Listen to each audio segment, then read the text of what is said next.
ओम शांति। 8 नवंबर 2021।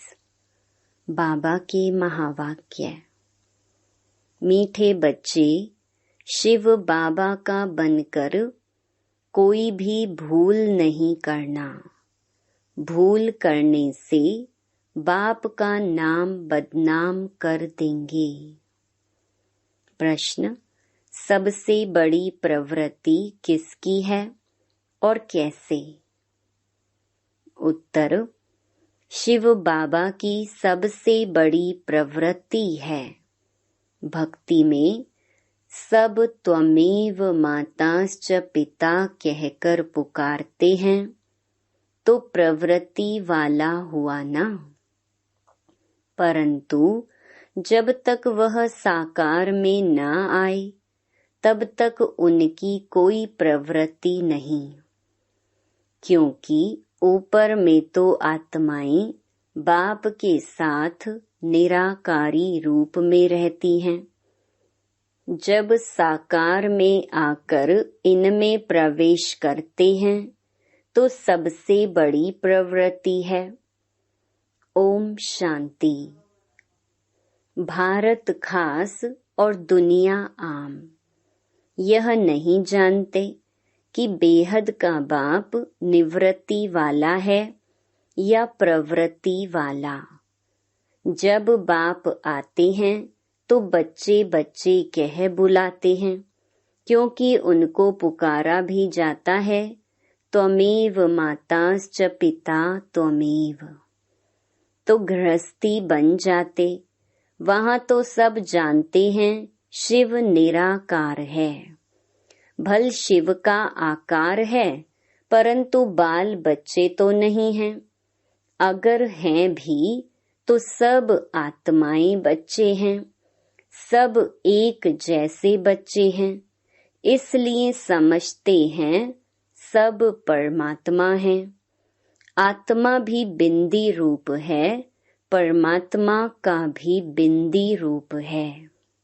गृहस्थी लोग ही गाते हैं त्वमेव माताश्च पिता त्वमेव।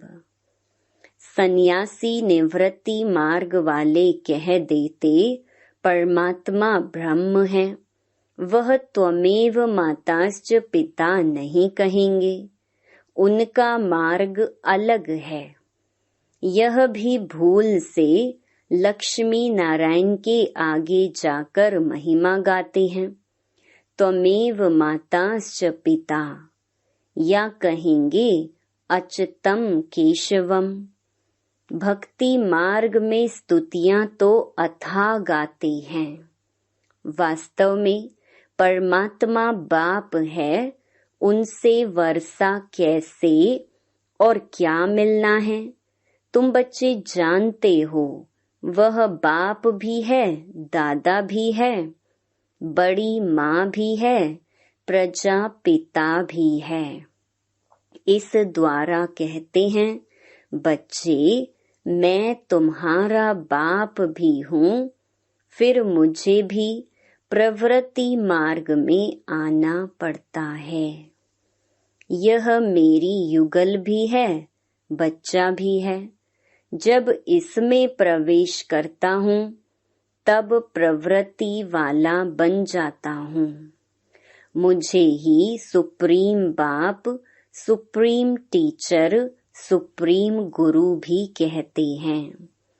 गुरु गाइड करते हैं मुक्ति के लिए, वह तो है सब झूठ, यह है सत्य। अंग्रेजी में परमात्मा को ट्रुथ कहते हैं, तो ट्रुथ क्या आकर सत्य बताते हैं, यह किसको पता नहीं। हम तुमको भी पता नहीं था, तो जैसे नई बात हो गई ना। वह ज्ञान का सागर सचखंड स्थापन करने वाला है। जरूर कभी सच बता के गया है, तब ही तो गायन है। सचखंड को हेवन कहते हैं। वहाँ डेटी सॉवरेंटी दिखाते हैं। अभी है पुरानी दुनिया, फिर नई दुनिया होने वाली है। पुरानी दुनिया को आग लगनी है। स्थापना के समय विनाश भी गाया जाता है। करन करावन हार परमात्मा गाया हुआ है। ब्रह्मा द्वारा स्थापना करते हैं। कैसे कराते हैं वह तो खुद ही आकर बताएंगे। मनुष्य कुछ भी नहीं जानते, कहते हैं परमात्मा करन करावन हार है। और फिर ड्रामा का भी पता पड़ गया। कलयुग अंत, सतयुग आदि, इस संगम को ही ऊंच मानना चाहिए। कलयुग के बाद आता है सतयुग, फिर नीचे उतरना होता है। स्वर्ग नरक गाया हुआ है। मनुष्य मरते हैं तो कहते हैं स्वर्गवासी हुआ। जरूर कोई समय स्वर्गवासी हुए हैं। यह खास भारतवासी ही कहते हैं, क्योंकि जानते हैं भारत सबसे प्राचीन है, तो जरूर यही हेवन होगा। बातें कितनी सहज हैं, परंतु ड्रामा अनुसार समझते नहीं हैं। तब तो बाप आते हैं समझाने, पुकारते भी हैं बाबा आओ। आप में जो नॉलेज है वह आकर हमें दो। पतितों को पावन बनाने आओ। फिर कहते हैं हमारा दुख हर कर सुख दो।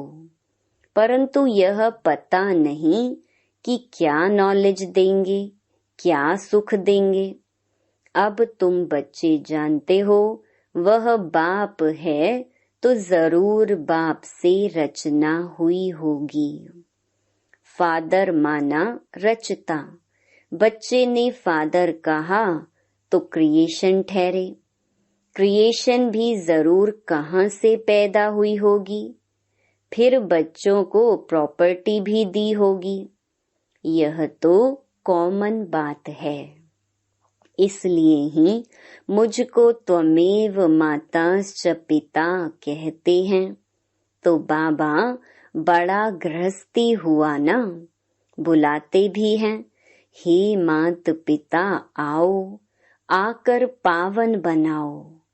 अब फादर तो है, परंतु मदर बिगर रचना कैसे हो सकती है। यह फिर यहाँ रचना बाबा कैसे रचते हैं, यह है बिल्कुल नई बात। यहाँ भी बहुतों की बुद्धि में ठहरता नहीं है और सब जगह सिर्फ परमात्मा को फादर कह बुलाते हैं। यहाँ दोनों हैं, मदर फादर, तो प्रवृत्ति मार्ग हुआ ना। वहाँ सिर्फ फादर कहने से उन्हों को मुक्ति का वर्षा मिलता है। वह आते भी पीछे हैं। यह तो सब जानते हैं। क्रिश्चियन धर्म के आगे बौद्धी धर्म था, उनके आगे इस्लामी धर्म था। इस सीढ़ी में और धर्म तो है नहीं, इसलिए गोले के बाजू में रखना चाहिए। यह है पाठशाला। अब पाठशाला में सिर्फ एक किताब थोड़ी ही होगा। पाठशाला में तो मैप्स भी चाहिए। वह जिस्मानी विद्या तो काम में नहीं आएगी। मैप्स से मनुष्य झट समझ जाएंगे यह तुम्हारे मुख्य मैप्स हैं। कितना विस्तार से समझाया जाता है, फिर भी पत्थर बुद्धि समझते नहीं। बाबा ने समझाया है, प्रदर्शनी में त्रिमूर्ति पर ही पहले समझाना है। यह तुम्हारा बाबा है, वह दादा है। ज्ञान कैसे देवें, वर्षा कैसे देवें, भारतवासियों को ही वर्षा मिलना है। परम पिता परमात्मा ब्राह्मण, देवता, क्षत्रिय 3 धर्म की स्थापना करते हैं। ब्रह्मा द्वारा ब्राह्मण ही रचते हैं। यह है यज्ञ। इसको कहा जाता है रुद्र ज्ञान यज्ञ। और भक्ति मार्ग के जो यज्ञ हैं वह देरी से शुरू होते हैं, क्योंकि पहले पहले होती है शिव की पूजा, फिर देवताओं की पूजा। उस समय कोई यज्ञ नहीं होता। बाद में यह यज्ञ करना शुरू करते हैं। पहले देवताओं की पूजा करते हैं, फूल चढ़ाते हैं। अब तुम पूजा लायक नहीं हो। लोग शिव के ऊपर जाकर अक धतूरा क्यों चढ़ाते हैं? बाप समझाते हैं, तुम सब कांटे थे। उनसे फिर कोई सदा गुलाब, कोई मोतिया बनते हैं, कोई फिर अक के फूल भी बन पड़ते हैं। पूरा नहीं पड़ते तो अक बन जाते हैं, कोई काम के नहीं रहते। शिव बाबा पर सब कांटे चढ़ते हैं, फिर उन्हों को फूल बनाते हैं, परंतु फूलों की भी वैरायटी बन जाती है।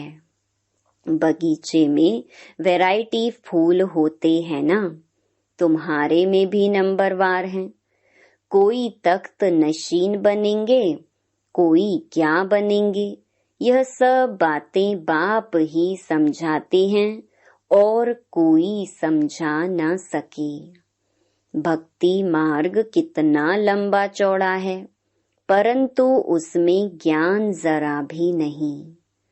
सतयुग में देवी देवता थे, कलयुग में एक भी देवता नहीं। तो जरूर परमात्मा ने मनुष्यों को देवता बनाया होगा।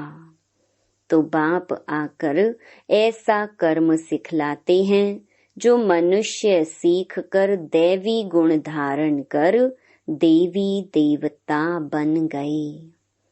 और धर्म वाले क्या सिखलाएंगे, क्योंकि उन्हों को तो ऊपर से उनके पिछाड़ी में आना है।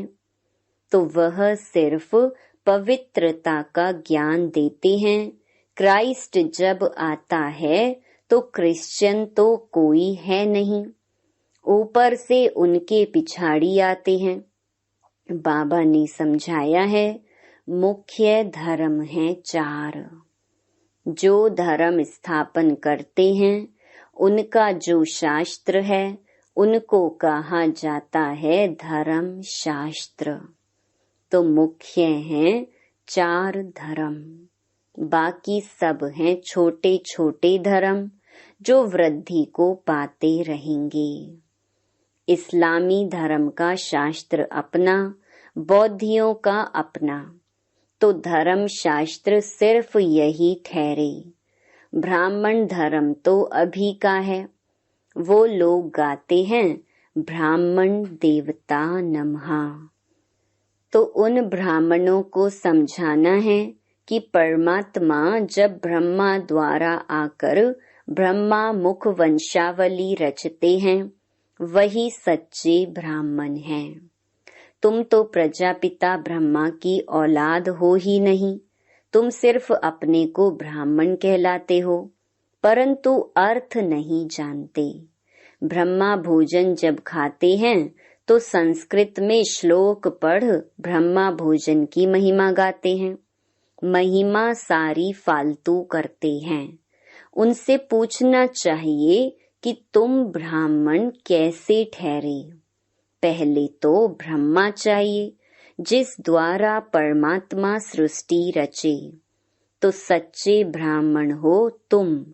ब्राह्मणों को तो चोटी दिखाते हैं ना, विराट रूप में फिर ब्राह्मण दिखाते नहीं।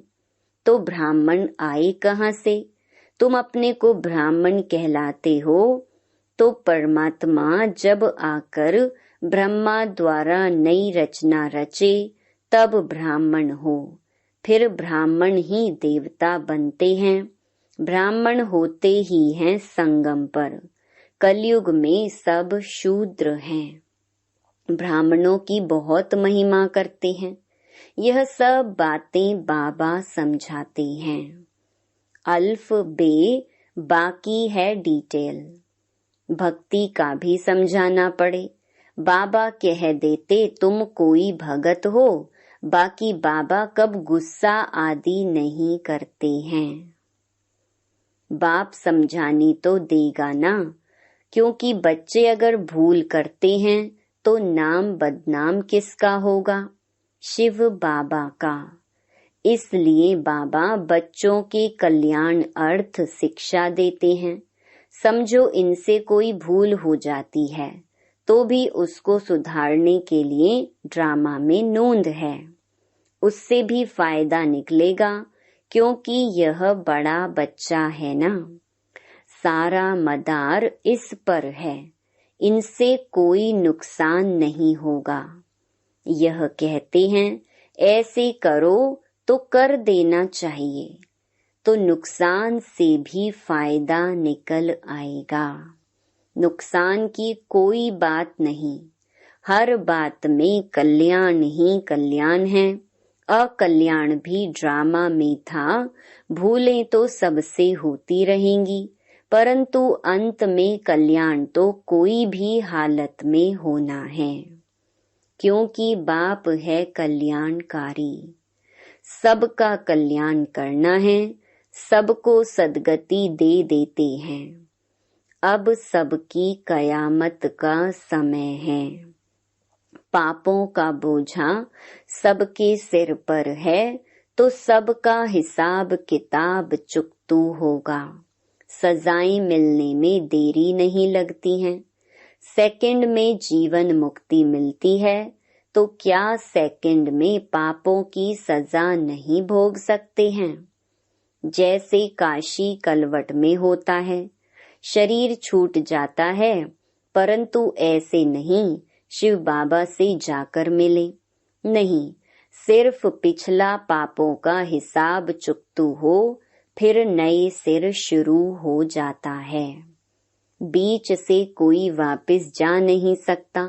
भल ज्ञान सेकंड का है, परंतु पढ़ाई तो पढ़नी है। रोज शिव बाबा की आत्मा जो ज्ञान का सागर है, वही आकर पढ़ाते हैं। कृष्ण तो देहधारी है, पुनर्जन्म में आते हैं। बाबा तो अजन्मा है, जिनको पढ़ना नहीं है वह तो जरूर विघ्न डालेंगे। यज्ञ में विघ्न तो पड़ेंगे, अबलाओं पर अत्याचार होंगे। वह सब कुछ हो रहा है कल्प पहले मुहाफिक।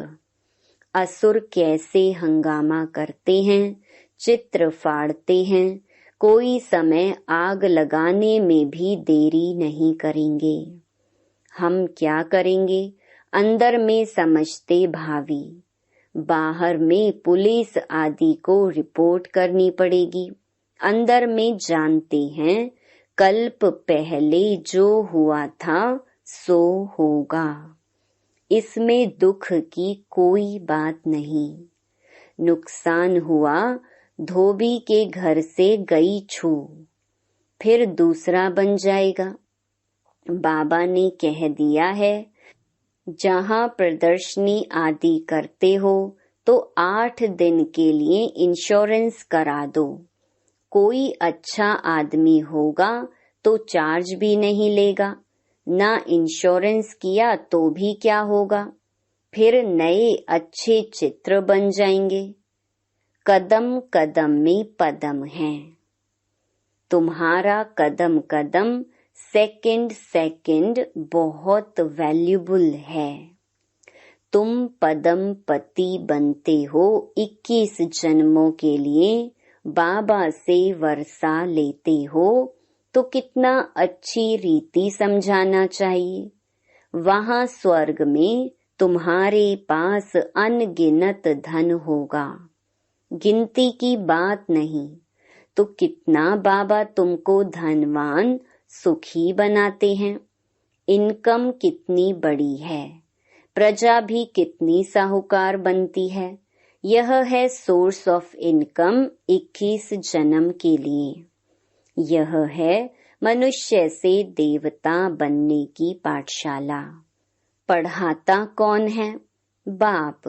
फिर ऐसी पढ़ाई में गफलत नहीं करनी चाहिए। अच्छा, मीठे मीठे सिकिलधे बच्चों प्रति माता पिता बाप दादा का याद प्यार और गुड मॉर्निंग। रूहानी बाप की रूहानी बच्चों को नमस्ते। धारणा के लिए मुख्य सार। पहला, सदा स्मृति रहे कि इस कल्याणकारी युग में हर बात में कल्याण है। हमारा अकल्याण हो नहीं सकता।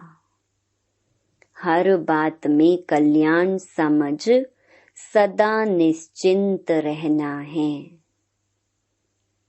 दूसरा, सदा गुलाब बनने के लिए पढ़ाई पर पूरा ध्यान देना है।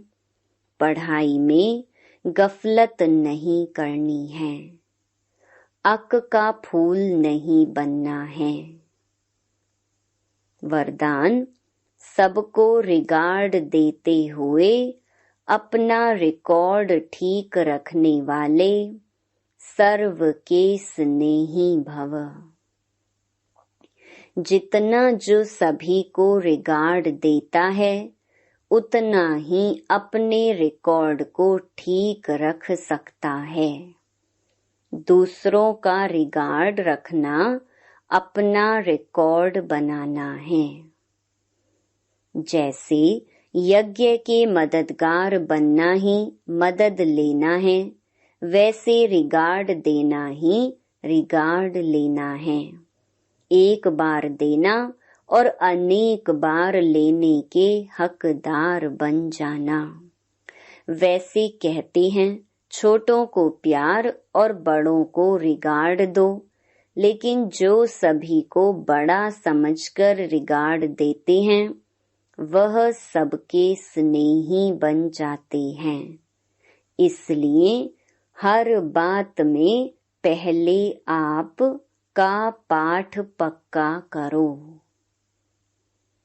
स्लोगन, बाप दादा की मिली हुई शिक्षाएं समय पर याद आना ही तीव्र पुरुषार्थ है।